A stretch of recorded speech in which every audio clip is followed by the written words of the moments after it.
যে উদ্দেশ্য নিয়ে আজকে মাহফিল, যে কোরআনুল কারীম যেখানে পড়া হয়, পড়ানো হয়, সেই উদ্দেশ্যে আজকের এই মজলিস। সম্মানীয় উপস্থিতি, বর্তমান সময়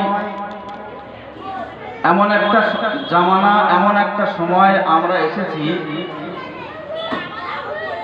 মানুষ মেলাঘাটে, বাজার, রাস্তায় চলতে ভালোবাসবে, কিন্তু কোরআনের দুটি কথা শোনার জন্য মানুষের মন নেই।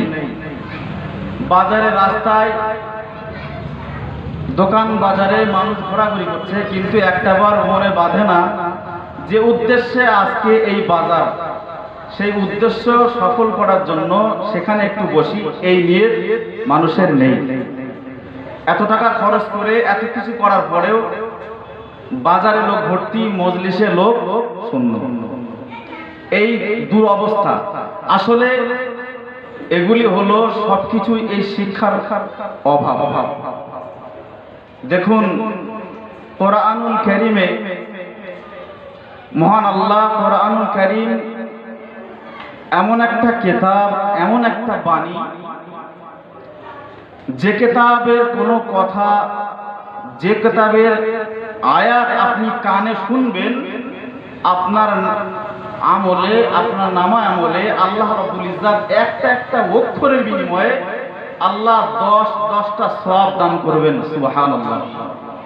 কিন্তু পৃথিবীর অন্য কোনো কিতাব নেই যে কিতাবের ভিতরে উল্লেখ আছে যে এই কিতাবটা পড়লে তুমি জান্নাতে যাবে, এই কিতাবটা পড়লে স্বর্গে যাবে। এই কথা কোনো কিতাবে, কোনো বইতে নেই। কোনো কিতাবের শুরুতে নেই যে এই কিতাবের ভিতরে কোনো ভুল নেই। একমাত্র আল্লাহ পাকের বাণী, মহান রব্বুল ইজ্জাতের কালাম কোরআনুল কারীম, এই কিতাবের সূচনা লগ্নেই আল্লাহ বলেছেন যে এই কিতাবের মধ্যে কোনো ভুল নেই। তারপরেও এই কোরআন শিক্ষা অনীহা। আজকে দেশের 100-র ভিতরে একটা মুসলিম ঘরের ছেলে মাদ্রাসায় পড়ে, কোরআন পড়ে। তবুও আমাদের এ সমাজের বুদ্ধিজীবী কিছু ডাক্তার, মাস্টার বা উচ্চশিক্ষায় শিক্ষিত যাদেরকে আমরা বলি, তারা এই সমস্ত পড়াশোনা করতে বাধা দেয়। কি দরকার? এসব পড়িয়ে কোনো লাভ নেই, এসব পড়িয়ে কোনো লাভ নেই, চাকরি করতে হবে।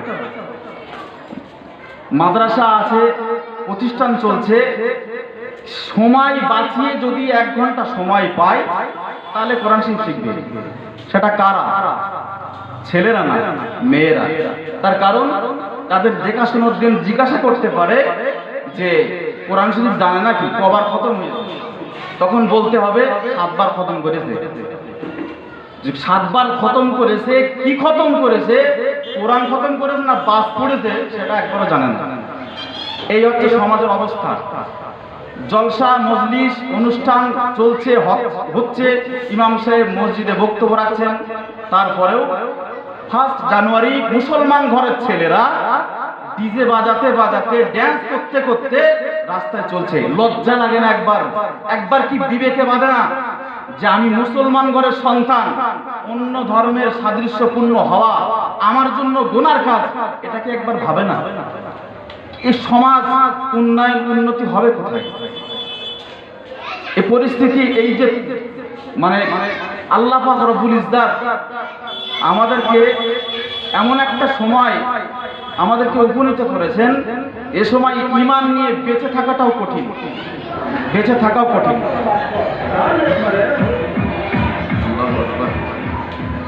তো যাই হোক, আজকে মাদ্রাসার ইসালে সভা, মাদ্রাসার মাহফিলের জলসা, কোরআনুল কারীমের এই মজলিসে আপনারা গুটি কতক মানুষ যারাই বসেছেন, আপনাদের ফজিলত, আপনাদের বরকত, আপনাদের প্রতি আল্লাহর রহমত আল্লাহ দান করেন, বলেন আমিন।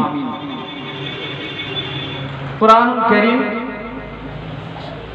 পৃথিবীর কোনো ব্যক্তির কথা নয়। কোরআনুল কারীম মহান স্রষ্টা রব, একমাত্র আল্লাহরই কথা। মহান আল্লাহ কোরআনুল কারীমে বলেছেন, তানজিলুম মির রাব্বিল আলামিন, এই কোরআনুল কারীম আল্লাহ পাকের পক্ষ থেকে নাজিলকৃত কিতাব, যা হযরত মুহাম্মদ সাল্লাল্লাহু আলাইহি ওয়াসাল্লামের কাছে নাজিল হয়েছে। কোরআনুল কারীমে আল্লাহ বলেন, আমার আল্লাহ পাক রব্বুল আলামিন কোরআনুল কারীমের মধ্যে জানিয়ে দিলেন, তাবারাকাল্লাযী নাযালাল কুরআনা আলা আবদিহি লিয়াকুনা লিল আলামিনা নাযীরা। আমার আল্লাহ পাক আল্লাহ তাআলা কোরআনুল কারীমের মধ্যে জানিয়ে দিলেন, কোরআনুল কারীমের মধ্যে জানিয়ে দিলেন সেই মহান সত্তা আল্লাহ পাক রব্বুল আলামিন আল্লাহ তার কোরআনকে নাজিল করেছেন পৃথিবীর সর্বশ্রেষ্ঠ মহামানব আল্লাহ পাক রব্বুল আলামিনের পেয়ারা দোস্ত নবী মুহাম্মদুর রাসূলুল্লাহ সাল্লাল্লাহু আলাইহি ওয়াসাল্লামের প্রতি আমার আল্লাহ পাক আল্লাহ তাআলা কোরআনুল কারীম নাজিল করে জানিয়ে দিলেন, লিয়াকুনা লিল আলামিনা নাযীরা। আমি আমার বান্দা মুহাম্মদ সাল্লাল্লাহু আলাইহি ওয়াসাল্লামের উপরে আমার কোরআনকে নাজিল করেছি যাতে বিশ্ববাসী সতর্কতা অবলম্বন করে, সত্য মিথ্যাকে বেঁচে চলতে পারে। মহান আল্লাহ পাক কোরআনুল কারীমের অন্য আয়াতে জানিয়ে দিলেন, আলিফ লাম রা কিতাবুন আনজালনাহু ইলাইকা লিতুখরিজান নাস মিনাজ যুলুমাতি ইলান নূর। আমার আল্লাহ কোরআনুল কারীমে জানিয়ে দিলেন, ওগো হাবিব, আমি আল্লাহ পাক আল্লাহ তাআলা আপনার কাছে কোরআনুল কারীম নাজিল করেছি যাতে করে মানুষকে অন্ধকার থেকে আলোর পথে আনতে পারেন, মানুষ যাতে অন্ধকার থেকে আলোর পথে আসে। ওগো আমার হাবিব, আমি এই কোরআনুল কারীমকে আপনার কাছে নাজিল করে দিলাম। এই কোরআন নাজিল করেছে কে? আল্লাহ। কার উপরে? হযরত মুহাম্মদ সাল্লাল্লাহু আলাইহি ওয়াসাল্লামের উপরে। কারণ বিশ্ববাসী যেন সতর্কতা অবলম্বন করতে পারে, মানুষ যেন জাহান্নামের ভয় করতে পারে, মানুষ যেন অন্ধকার থেকে আলোর পথে আসে, মানুষ যেন অন্ধকার থেকে আলোর পথে আসে, সেই উদ্দেশ্য নিয়ে আমার আল্লাহর এই কোরআনুল কারীম নাজিল। কোরআনুল কারীমের এই ভাষা পৃথিবীর কোনো মানুষের নয়, পৃথিবীর কোনো মহান ব্যক্তির কথাও নয়। এই কোরআনুল কারীমের এই ভাষা একমাত্র স্রষ্টা আল্লাহরই কালাম। সুবহানাল্লাহ। এই কোরআন মক্কার কাফেররা নবী সাল্লাল্লাহু আলাইহি ওয়াসাল্লামকে বলেছিল, মুহাম্মদ, এই তো কোরআন, এ তো কবির কাব্য, এ তো জ্যোতিষীদের ভাষা, এ তো তোমার আল্লাহর কালাম নয়। আমার আল্লাহ কোরআনুল মাজিদে নবী পাক সম্পর্কে আল্লাহ কোরআনের আয়াত নাযিল করছেন। আল্লাহ বলছেন, আমার আল্লাহ পাক রব্বুল আলামিন কোরআনুল কারীমের মধ্যে জানিয়ে দিলেন, ওয়ালাউ তাকাওয়ালা আলাইনা বা'দাল আকাবিল। হে আমার হাবিব, এই কোরআনের ভিতরে যদি আপনি মন গড়া নিজে থেকে কিছু রচনা করতেন, লা খাযনা মিনহু বিল ইয়ামিন, আমি আল্লাহ তোমার ডান হাতকে চেপে ধরতাম, আমি আল্লাহ তোমার ডান হাতকে চেপে ধরতাম। লা খাযনা মিনহু বিল ইয়ামিন সুম্মা লাকাতানা মিনহুল ওয়াতিন। ওগো হাবিব, যদি এই কোরআনুল কারীমের ভিতরে নিজের মন গড়া কিছু রচনা করতেন, আমি আল্লাহ পাক আল্লাহ তাআলা তোমার ডান হাতকে চেপে ধরে আমি আল্লাহ তোমার কণ্ঠনালীর শিরাকে আমি আল্লাহ কেটে দিতাম, তোমাকে কেউ বাঁচাতে পারতো না। মক্কার কাফিররা বলল, মুহাম্মদ, কোরআন তো জ্যোতিষীদের কথা, কবিদের কথা, এ তো তোমার আল্লাহর কথা না। তাই আল্লাহ নবীকে লক্ষ্য করে বলছেন, এই হাবিব, যদি এই কোরআনের ভিতরে তোমার পক্ষ থেকে কোনো কিছু রচনা করা থাকতো, তোমার কোনো কথা যদি কোরআনে থাকতো, আমি আল্লাহ তোমার ডান হাতকে চেপে ধরতাম আর তোমার কণ্ঠনালীকে আমি আল্লাহ কেটে দিতাম। এই হুইপ জারি করছেন কে? আল্লাহ। কার সম্পর্কে? নবীর সম্পর্কে। কোরআনুল কারীমে আল্লাহ বলেছেন যে আমার আল্লাহ কোরআনুল কারীমের মধ্যে বলেন যে পৃথিবীর কোনো বিষয়বস্তু আমি বাকি রাখি না, সবকিছু সমস্ত বিষয়কে আমি আল্লাহ কোরআনের ভিতরে আমি আল্লাহ পরস্পর আল্লাহ সব বর্ণনা করেছি। সুবহানাল্লাহ। লা ইয়াতিল বাতিল মিন বাইনি ইয়াদাইহি ওয়ালা মিন খালফি, কোরআনের সামনে দিয়ে পেছন দিয়ে কোনো বাতিল কোনো মিথ্যা প্রবেশ করতে পারে না। সেই কোরআনুল কারীম শিক্ষা করা, শিক্ষা দেওয়া, শিক্ষা আমাদের সন্তান ছেলেপিলেদের শিক্ষা দেওয়া। কোন কিতাব? যে কিতাব আল্লাহরই ভাষা, পৃথিবীর কারোর ভাষা নয়। আমার আল্লাহ পাক রব্বুল আলামিন কোরআনুল কারীমের মধ্যে জানিয়ে দিলেন, ওয়া ইযা কুরিআল কুরআনু ফাসতামিউ লাহু ওয়া আনসিতু লাআল্লাকুম তুরহামুন। আল্লাহ পাক আল্লাহ তাআলা জানিয়ে দেন, ওগো বান্দা বান্দি, তোমাদের সামনে যখন কোরআনুল কারীমকে তেলাওয়াত করা হয় তোমরা চুপচাপ বসে শোনো, কর্ণ লাগিয়ে শোনো। আমি আল্লাহ পাক আল্লাহ তাআলা, আমি আল্লাহ পাক আল্লাহ তাআলা আমার কোরআনুল কারীম, আমার কথা, আমার কালাম শোনার বিনিময়ে আমি আল্লাহ পাক আল্লাহ তাআলা তোমাদের প্রতি আমার রহমত দিয়ে আমি আল্লাহ তোমাদেরকে ভরপুর করে দেব। আল্লাহ বললেন কোরআনুল কারীম তেলাওয়াত করলে কেউ যদি চুপচাপ বসে শোনে, আমি আল্লাহ তার প্রতি আমার রহমত ও দয়া বর্ষণ করি। সুবহানাল্লাহ। পৃথিবীর কোনো কিতাব নেই যে কিতাবের প্রতি এই কথা বলা আছে, কিন্তু আজ এই কোরআন শিক্ষার প্রতি অবহেলা, কোরআন শিক্ষার প্রতি অবহেলা। একটা ছাত্র, একটা ছেলে যদি মিশনে পড়ে বাপ মার একরকম গুরুত্ব থাকে, আর যদি মাদ্রাসায় পড়ে কোরআন শিক্ষার জন্য পড়ে তার কোনো গুরুত্ব নেই। বরকত হবে কি করে? খোদার বরকত হবে কিভাবে? এই কোরআনুল কারীম তেলাওয়াত করার যে পড়বে আল্লাহ পাক তাকে যে ফজিলত দেবেন, আল্লাহ তার প্রতি রহমত বর্ষণ করবেন, তার দৃষ্টান্ত নম্বর 1। আল্লাহ রাব্বুল আলামিন কোরআনুল কারীমে জানিয়ে দিলেন, ইন্নাল্লাযীনা ইয়াতলুনা কিতাবাল্লাহ ওয়া আকামুস সালাতা ওয়া আনফাকু মিম্মা রাযাকনাহুম সিররাও ওয়া আলানিয়া। আমার আল্লাহ পাক রব্বুল আলামিন জানিয়ে দেন, যারা নাকি কোরআনুল কারীমকে তেলাওয়াত করলো, নামাজকে আদায় করলো এবং প্রকাশ এবং গোপনে দান করলো, মহান আল্লাহ পাক রব্বুল আলামিন লিয়াফিয়াহুম উজুরাহুম ওয়া ইয়াজিদাহুম মিন ফাদলি। আমার আল্লাহ পাক আল্লাহ তাআলা যে ব্যক্তি কোরআনুল কারীমকে তেলাওয়াত করলো, যে ব্যক্তি কোরআনুল কারীমকে পড়লো, যে ব্যক্তি নামাজ আদায় করলো, গোপনে প্রকাশ্য দান করলো, আমার আল্লাহ কোরআনুল কারীমে জানিয়ে দেন ওই ব্যক্তি এমন ধারণা করতে পারে তার এই ব্যবসায় লস নেই।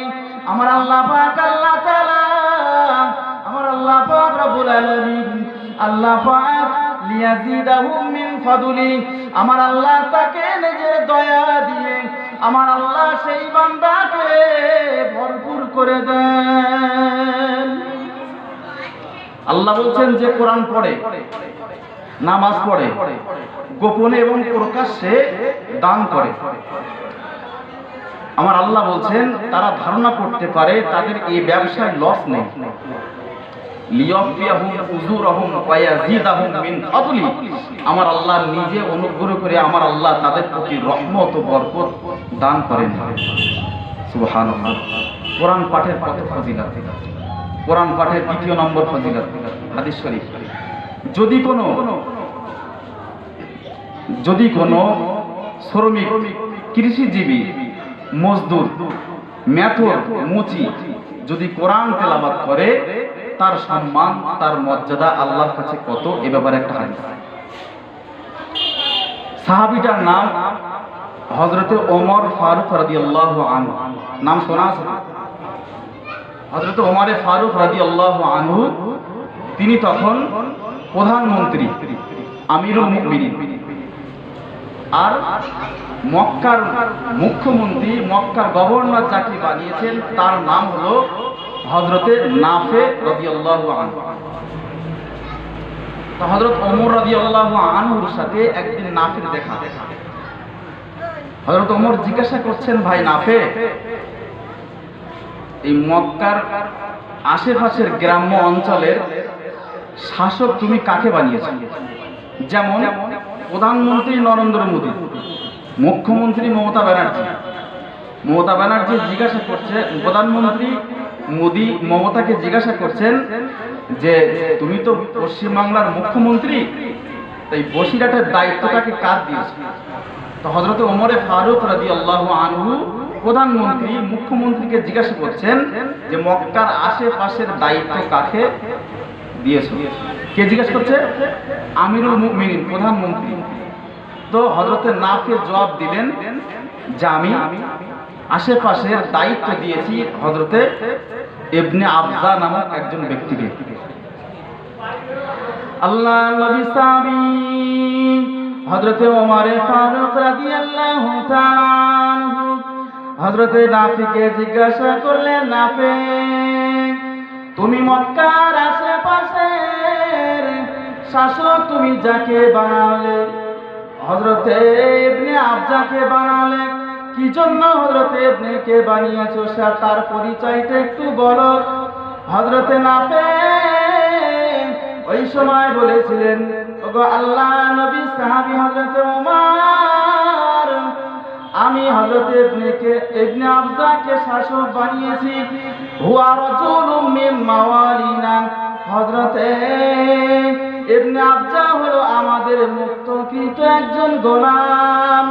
আল্লাহ নবী সাহাবী হযরতে ওমর ফারুক রাদিয়াল্লাহু তাআলা আনহু জিজ্ঞাসা করলেন, ও নাফে, তুমি একজন দাসকে কেন, তুমি একজন গোলামকে কেন শাসক বানালে?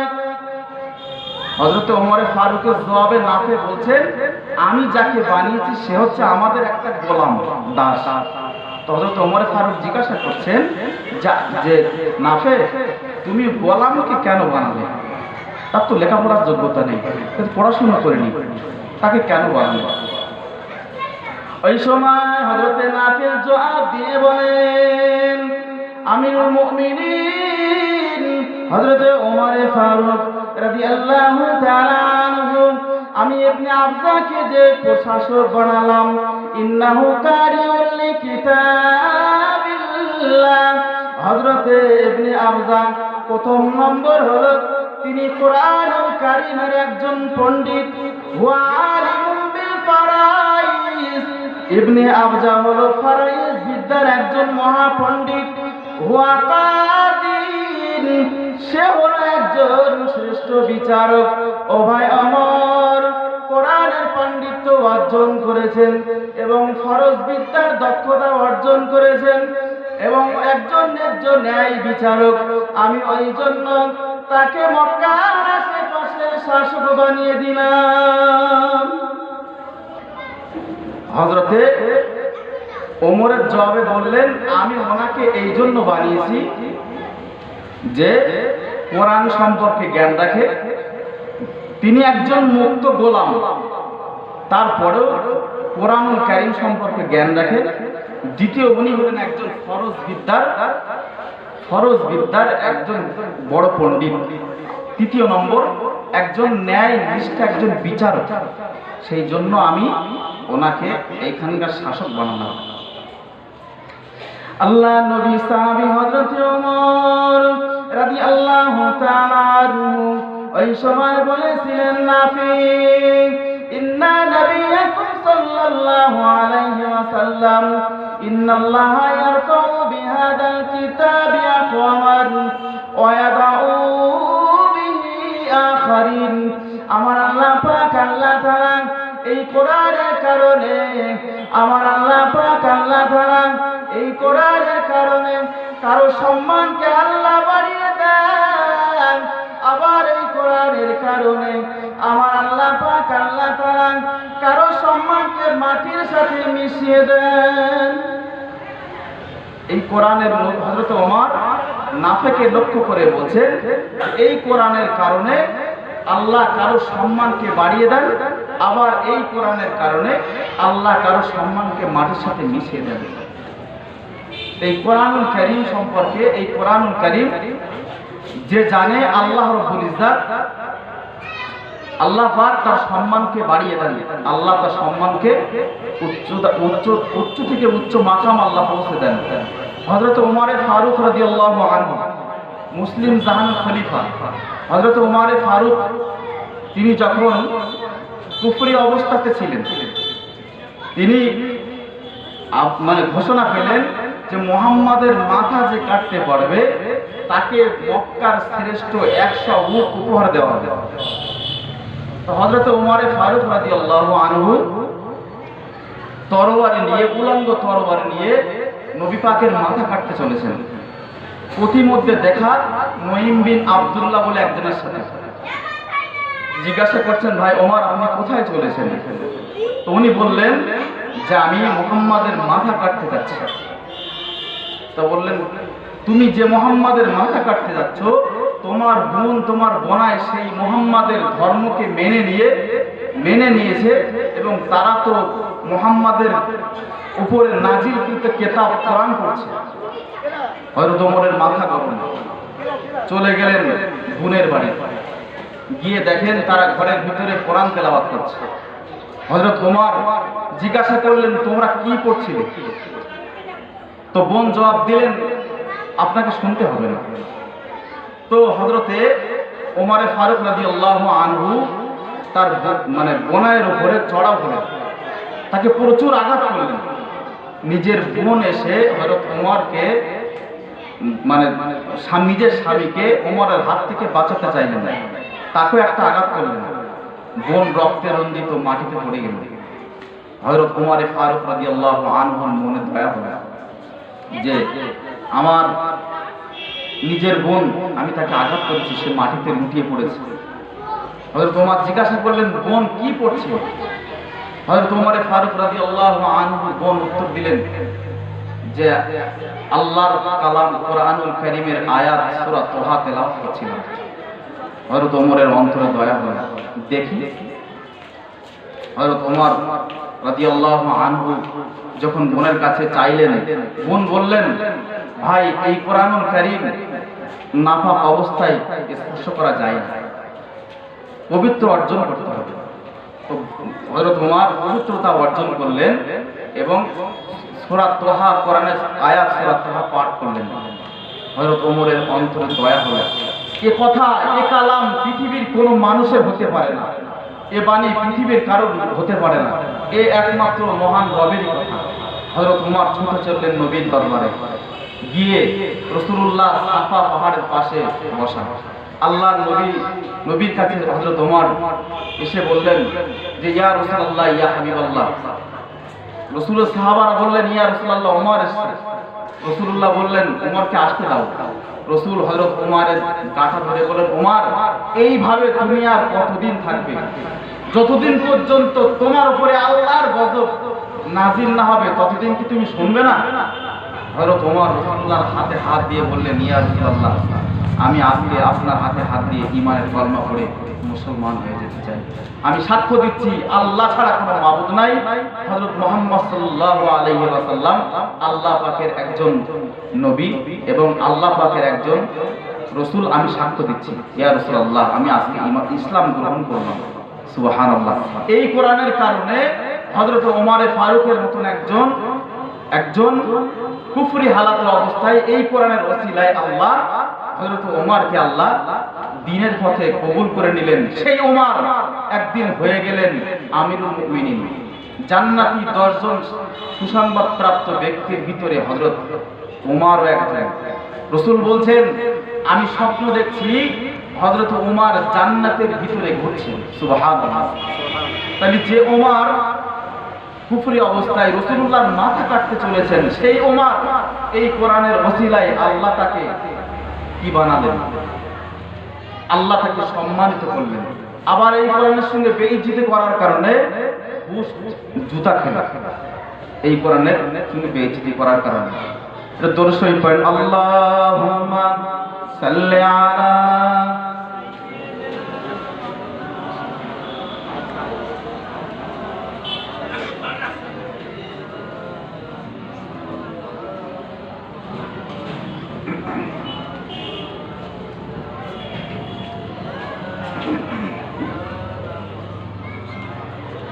पैगंबरों की रोज़ा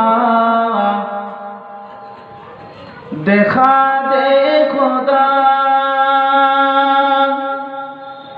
दरे मुद्दत से है मिला दे खुदा शराबे मोहब्बत पिला दे खुदा पैगंबरों का रोज़ा देखा दे खुदा अल्लाहुम्मा सल्ले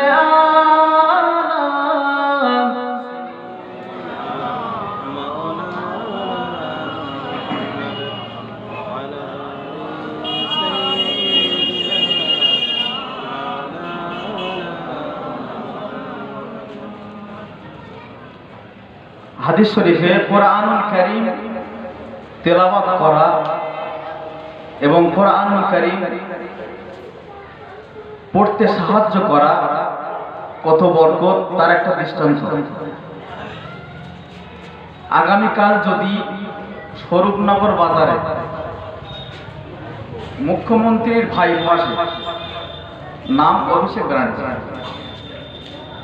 তো পুলিশ প্রশাসন ফোর্স এবং রাস্তাঘাট বেশ পরিষ্কার সাফ সুতরা এবং মানে কোনো অসুবিধা যাতে না হয় তার জন্য সেটা ব্যবস্থা করা হবে এই থানা পক্ষ থেকে। কেন? মুখ্যমন্ত্রীর আস্থাভাজন একজন নিজের লোক বলে পুলিশ প্রশাসন এবং পরিষ্কার পরিচ্ছন্ন করা, কারণ মুখ্যমন্ত্রীর আস্থাভাজন। তাই কাল যদি এমএলএ আসে, কারণ ওই মুখ্যমন্ত্রী পশ্চিমবাংলার একজন দায়িত্বশীল ব্যক্তিবর্গের পক্ষে একজন মানে আস্থাভাজন এক ব্যক্তি, সেজন্য আমরা তার জন্য তৈরি হই।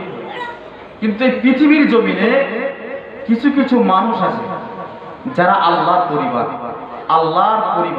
যারা আল্লাহর আস্থাভাজন, এরা যেমন মুখ্যমন্ত্রীর আস্থাভাজন, আর যারা কোরআন পড়ে এরা হলো আল্লাহর আস্থাভাজন। হাদিস শরীফ তার দৃষ্টান্ত। আল্লাহ নবী জনাবে মুহাম্মদুর রাসূলুল্লাহ সাল্লাল্লাহু আলাইহি ওয়াসাল্লাম হাদিস শরীফের মধ্যে উল্লেখ করেন, ইন্না লিল্লাহি আহলিনা মিনান নাস, দুনিয়াতে এমন কিছু মানুষ আছে, দুনিয়াতে এমন কিছু মানুষ আছে যারা আল্লাহর পরিবার, আল্লাহর পরিবার, আল্লাহর পরিবার। আল্লাহ নবী সাহাবারা জিজ্ঞাসা করলেন, ইয়া রাসূলুল্লাহ, ইয়া হাবিবাল্লাহ, দুনিয়ার জমিনে কারা আল্লাহর পরিবার, কারা আল্লাহর আস্থাভাজনশীল? আল্লাহ নবী সাহাবীদেরকে লক্ষ্য করে বলেছিলেন, হুম আহলুল কুরআন ওয়া খাসাতুহু, দুনিয়ার জমিনে তারাই হলো আল্লাহর পরিবার যারা কিনা কোরআনুল কারীমকে তেলাওয়াত করে, যারা কিনা কোরআনুল কারীমকে পড়াশোনা করে। আমার আল্লাহ নবী জানিয়ে দিলেন তারা হলো আমার আল্লাহ পাকের পরিবারভুক্ত, আল্লাহ পাকের নিকটতম ব্যক্তিত্ব। যারা কোরআন পড়ে তারা আল্লাহর পরিবার, আল্লাহর নিকটতম লোক। আমরা হলাম, আমরা যারা কোরআন পড়তে পারি আমরা আল্লাহর পরিবারের সদস্য, খাস সদস্য, দুনিয়ার কারো নয়। আল্লাহ নবী হাদিস শরীফের মধ্যে জানিয়ে দিলেন, মা মিন মুতাআল্লিমিন ইয়াখতালিফু ইলা বাবি আলিমিন ইল্লা কাতাবাল্লাহু লাহু বিকুল্লি কদাবিন ইবাদাত সানাতিন।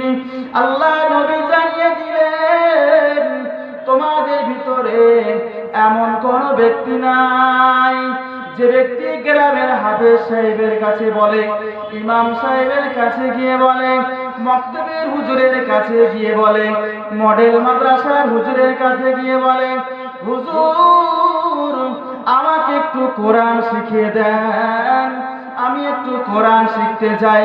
আল্লাহ নবী বলেন, যে ব্যক্তি আলিমের কাছে গিয়ে কোরআন কারীম শিখতে যান, আল্লাহ পাক আল্লাহ তাআলা তার নামায় আমলে 1 বছরের নফল ইবাদতের সওয়াব লিপিবদ্ধ করে দেন।